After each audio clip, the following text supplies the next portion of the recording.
So, if you're listening to this on a commute right now, or maybe you're taking a walk, I want you to just notice your physical posture for a second. Hmm. Just notice the way your neck might be, slightly angled down. Notice how your thumbs are perfectly adapted to swiping across a smooth piece of illuminated glass. Right, the phone posture. Yeah, exactly. Because without even realizing it, your body is actively writing a historical archive right now. It really is. And the specific muscle memory you have today is going to be something future historians will study. But, and well, here's the really wild part, for roughly 98% of human existence, we have practically zero written record of what those daily physical realities actually felt like. Yeah, it's a staggering reality check, isn't It it? completely blew my mind. I mean, when we step back and look at the grand timeline of humanity, we are talking about this 300,000-year, deep, incredibly vast ocean of human experience. People loving, fearing, building, migrating, inventing things. Right. And yet, the official historical record, like the dates, the kings, the treaties that we all learn about in school, that is nothing more than a microscopic, thin film of foam resting on the very surface of that massive ocean. I have to say, when I first started digging into this deep dive, looking at philosopher Boris Krieger's new work, The Living Past, what history forgot that specific image, the foam on the ocean, it completely stopped me in my tracks. It's a great visual. Because normally, we think of history as something finished. You go to a museum, you see a bronze sword sitting behind a thick pane of temperature-controlled glass. There's a little white placard next to it, and it feels sealed. Yeah. It feels like it's handled. Well, we crave that containment, right? That little white placard gives you a specific date, a geographic location, maybe a dynasty name. Exactly. And suddenly that incredibly chaotic, bloody, sweaty piece of human experience is just perfectly categorized. It's comforting to have the past boxed up like that. Yeah. But Krieger's entire framework is designed to just shatter that museum glass. Right. He's pointing out that what we call history is deeply systematically skewed. Okay, let's unpack this, because let me push back on that a little bit. When you walk through a major library, it really doesn't feel like a thin film. Sure. We have millions of books, vast archives of the Romans, the Han Dynasty, the Egyptians. I mean, that feels like a pretty robust ocean of information. It feels robust until you ask who wrote it and why it actually survived. Okay. Because the tools for writing simply didn't exist for the vast majority of our species' timeline.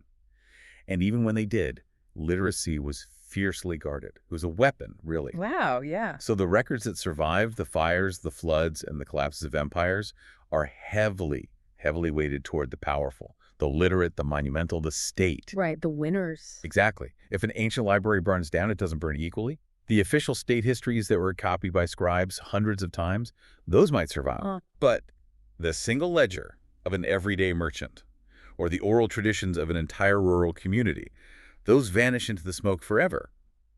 So the official record doesn't actually tell us what happened. It merely tells us what the past actively chose to save. Okay, so the film of foam is already incomplete just by its nature. But Krieger argues that we take this already flawed, tiny percentage of recorded history, and we make it even worse by how we organize it. Oh, absolutely. We use these massive buckets, these historical periods, and we just dump millions of human lives into them. Yeah, this is the fiction of periodization. We absolutely love to slice time into these neat, digestible eras. Right. We say, this was the Dark Ages, or here begins the Renaissance, or welcome to the Enlightenment. Right, but here's the thing that just blew my mind. The term Renaissance wasn't even coined until 1855. Yeah, exactly. That is literally 400 years after the period it's supposedly describing, which means the people living in it had no idea they were Renaissance men. No, of course not. A blacksmith waking up in 12th century York didn't stretch, look out his window and think, another grueling, muddy morning in the Middle Ages. He absolutely did not. He woke up thinking about the quality of the iron he needed to forge that day, or whether the clouds meant rain for the local crops. Right, normal stuff. Yeah, the health of his children, his standing with the parish priest. He lived in a highly localized, vivid, immediate present. But by slapping a label like the Middle Ages onto his life retrospectively, we unconsciously put him in a waiting room. Wait, a waiting room? What do you mean? Well, we start viewing his entire century as just a dark gap between the classical greatness of Rome and the glorious arrival of the Renaissance. Oh, wow. Yeah. We treat his life as a transitional phase rather than a fully realized human existence. So, Labels replace observation. They allow us to project our own modern assumptions onto the past because we crave a story with a clear beginning, middle, and end. And it totally erases his actual messy reality. Completely. And there's a perfect example of this institutional erasure with the Doomsday Book of 1086. Oh, yes. The ultimate ledger. Yeah. So William the Conqueror takes over England, and he commissions this massive, unprecedented survey of the land. Right. And if you look at it, it records every single mill, every fish pond, every oak tree, and every pig with mind-blowing precision. Down to the last pig. Literally. Yeah. But Nair, the actual humans working the land, the serfs, they are just tallied up as pieces of property. Right, because the Doomsday Book wasn't a sociological study. Right. It was a tax document. It was designed to capture taxable value for the Norman state. Yeah. And the state didn't care about a serf's inner life or their woodcarving skills or their grief. The institutional gaze just rendered their humanity completely invisible. So what does this all mean? Are you saying the historical periods we learned in school are actually blinding us? In many ways, yes. Because it makes me wonder if historians in the year 3000 tried to understand the 2020s based entirely on our corporate tax codes, they would completely miss everything real. Oh, they wouldn't understand us at all. They would miss the music, the memes, the collective anxieties, our culture. They would just see a ledger. And that is precisely the danger of relying solely on monumental history.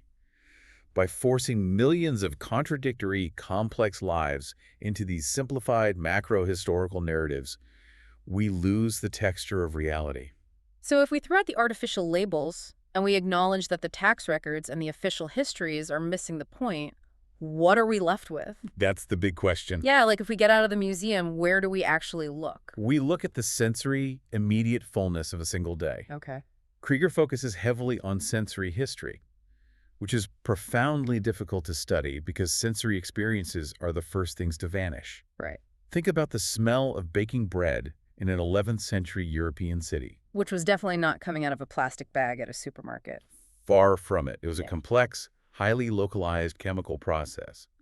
That bread was made with wild yeast captured from the specific local air. Oh, wow. Yeah, and the water was drawn from a river with its own unique mineral profile. It was baked in communal ovens fueled by a specific type of local wood smoke. So it was entirely unique to that exact town. Exactly. That smell wasn't just pleasant, it was a vital orienting texture of daily life.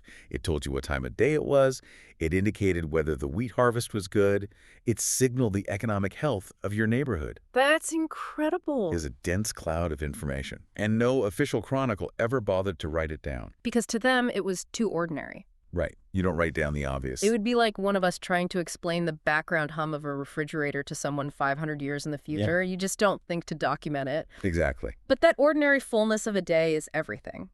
Which brings me to October 14th, 1347 in Messina, Italy. Here's where it gets really interesting, because this is the day the Genoese trading ships arrived carrying the Black Death. A date that fundamentally fractured human history. Without a doubt. But here's the mechanism that fascinated me in the sources. To a fisherman mending his nets on the docks that morning, or a child playing in the alleyways, it was just a regular, completely normal Tuesday. They had no idea they were a data point.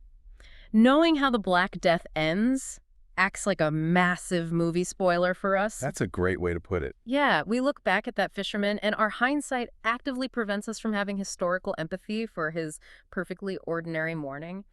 We view it as this ominous prelude to doom. The spoiler effect is very real. It flattens their lived experience completely.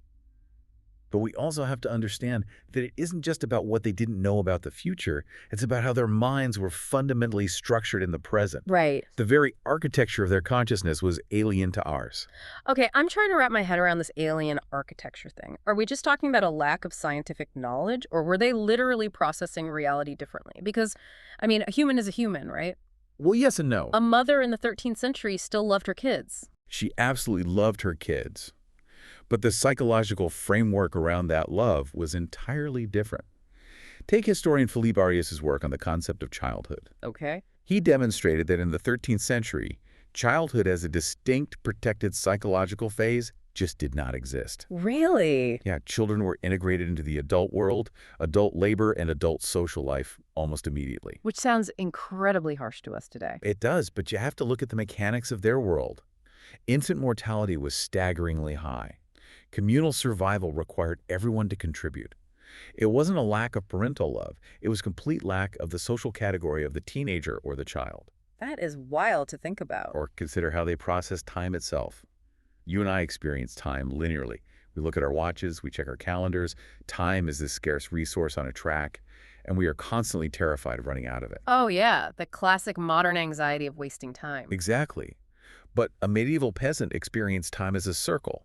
Yeah, it was deeply tied to the agricultural seasons and the liturgical calendar of the church. Life was a continuous spiral, returning to the same feasts, the same harvests, the same fasting periods, year after year. Ah, I see. Time wasn't a resource you could waste. It was the environment you lived inside. That fundamentally changes how a human being processes purpose, anxiety, and their place in the universe. And their relationship with death was completely different, too. Very much so. Like, before the plague, dying was a communal, highly ritualized process. You prepared for it. It was a theological transition. Right, the good death. Yeah. But when the Black Death hit, it killed so fast and in such massive, chaotic numbers that it completely shattered those rituals. Death went from a familiar, structured passage to this abrupt, macabre terror. It permanently altered the psychological lens through which humanity viewed mortality. So it's really tempting to think of these different mindsets, these lost sensory experiences, as being locked away in some distant, unreachable past. But one of the core arguments here is that the past isn't behind us at all. It is living right now. It is encoded in our physical bodies, and it's sitting right next door to us. The body as a historical archive is perhaps one of the most powerful concepts to grasp here. I totally agree. We are so conditioned to think that memory only happens in the brain or, in a textbook. But our bodies carry the past. Think about the simple act of a handshake. Right, which feels like the most natural default human greeting in the Western world. But there's nothing biologically natural about it. Really? No, it is a deeply encoded cultural artifact. It originated as a way to physically prove to a stranger that your right hand was empty of weapons. Oh, wow. So it's literally a medieval weapons check. Exactly. It's a medieval weapons check that has evolved into a corporate greeting. And if you take a body that has been culturally trained for centuries to bow out of respect, forcing that body to aggressively grab a stranger's hand feels intensely unnatural. The muscles themselves hold the history. Look at how you are sitting right now, or how your thumbs are adapted to a glass screen. You are writing a new bodily archive without realizing it. It makes me think about a grandmother kneading a specific type of traditional dough. Oh, that's a perfect example. Right. Because the exact pressure of her palms, the rhythm of her wrists, the way she folds the flour, she is physically transmitting centuries of trial and error. It's an unbroken chain of bodily memory. And if she passes away before teaching someone that exact physical motion, that knowledge doesn't just fade. It vanishes completely forever. It is like an entire library burning down, but the library was just a pair of hands. That is a beautiful way to put it. And this physical reality brings us to another huge concept, the illusion of synchrony. Okay, what is that? Well, we naturally assume that because two people are alive on the planet at the exact same moment, they share the same time. But history shows us they don't. I was trying to visualize this, and the idea of an apartment building really makes it click for me. Oh yeah, let's hear it. So if you imagine a large modern apartment building, in one unit, you have a young professional. Her entire life, her job, her dating life, is dictated by algorithmic feeds, push notifications, and screen time. Right, very now. She is living deeply in the 21st century. But right next door is an older gentleman who dictates his day by the arrival of the printed morning paper. He thinks in paragraph structure and scheduled television broadcasts. Okay, I see where you're going. He is effectively living in the 20th century.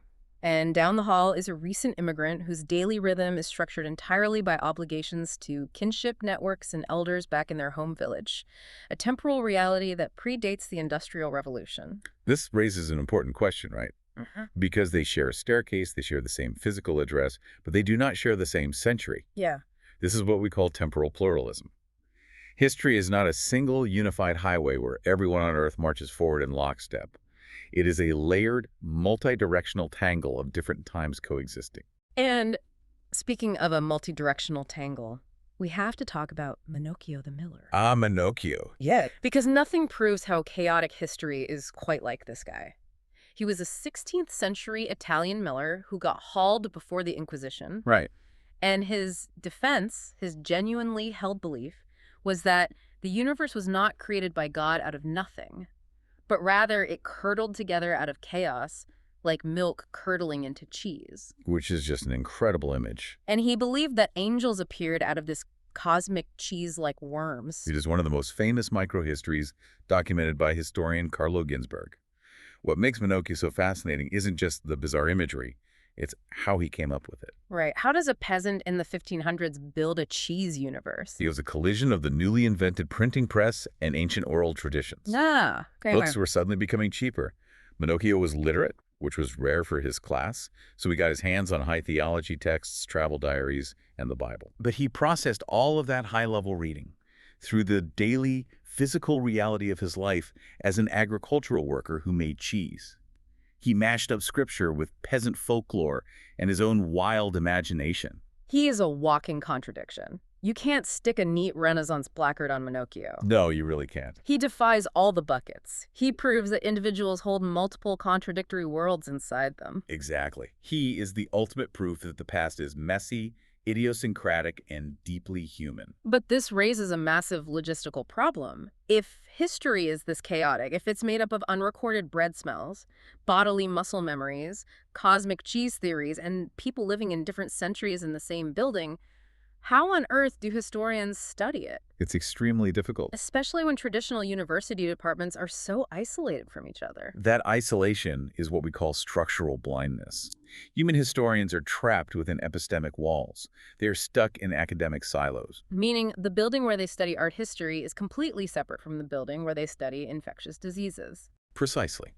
An epidemiologist studying the spread of a medieval plague does not read the climate data produced by an astronomer studying solar cycles. Right. An art historian analyzing the specific shade of a gray sky in a 13th century painting does not consult the agricultural tax records of that decade. The connections are there, but human researchers miss them because they are only trained to look through the incredibly narrow lens of their specific discipline.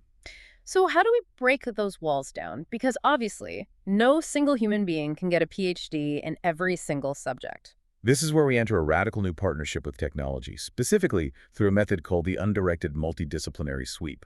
I love this concept. Walk us through how this sweep actually works. Instead of a human historian asking a narrow question like, what were the trade routes in 1250?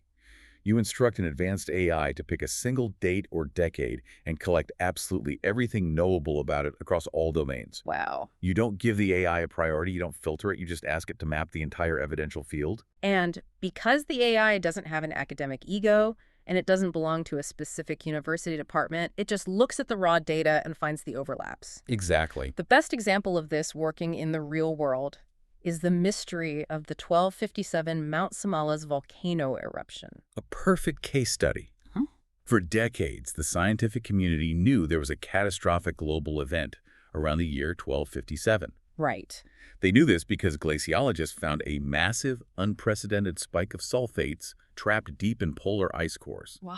It was the largest volcanic signal of the last 7,000 years. Which is huge. It caused global cooling, crop failures, famines, but nobody knew which volcano blew up or even what continent it was on. It was a complete ghost. Until they deployed a multidisciplinary approach. To finally pin down Mount Somala's in Indonesia, researchers had to synthesize data that normally never touches.